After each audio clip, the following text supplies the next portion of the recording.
India अपने खर्चे में घुमाएगी, ये इसमें इतना बड़ा है। मौज की नौकरी देश सेवा है, आप मानते हैं? मानते हैं? आरसीएम उससे भी बड़ी देश सेवा है, ये मैं आपके सामने अभी अगले 2 मिनट में प्रूफ करूंगा। जब मैं फौज में था तो भारत सरकार मुझे 42,000 रुपए सैलरी देती थी।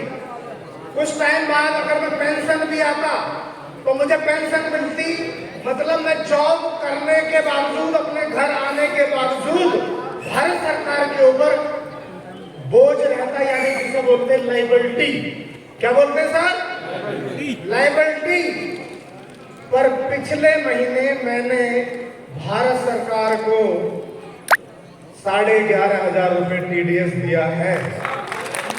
अब मैं भारत सरकार के लिए लाइबिलिटी नहीं हूं, अब मैं भारत सरकार के लिए एसेट हूं, संपत्ति हूं। आने वाले समय में ये टीडीएस 1,11,000, 11 लाख, 11 करोड़, 1100 करोड़ भी होगा। उस दिन भारत सरकार आपको आगे और पीछे मंत्रियों से ज्यादा, नेताओं से ज्यादा, प्रणेताओं से ज्यादा सिक्योरिटी देने वाली है।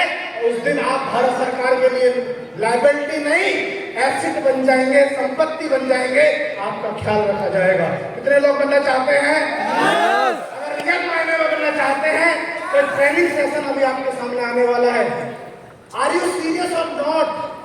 आपका फोन बज रहा है, आप बार बार वॉशरूम जा रहे हैं, बहुत अच्छी बात है, जाना चाहिए, फ्री हो गया।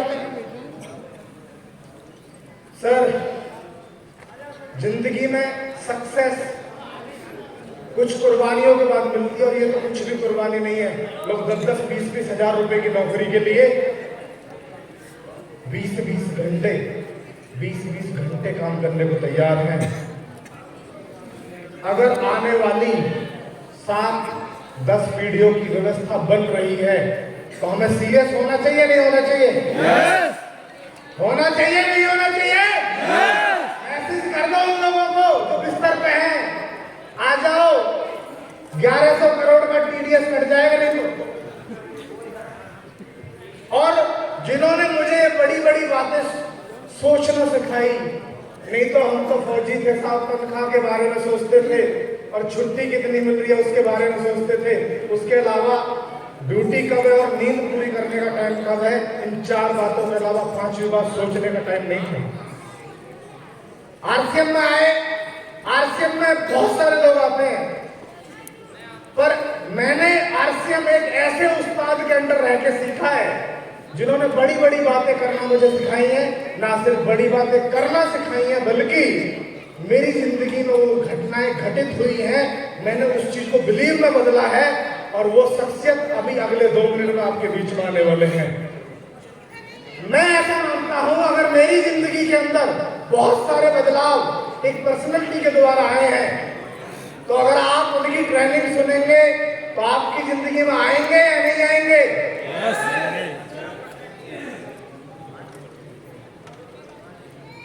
खाना खाया था?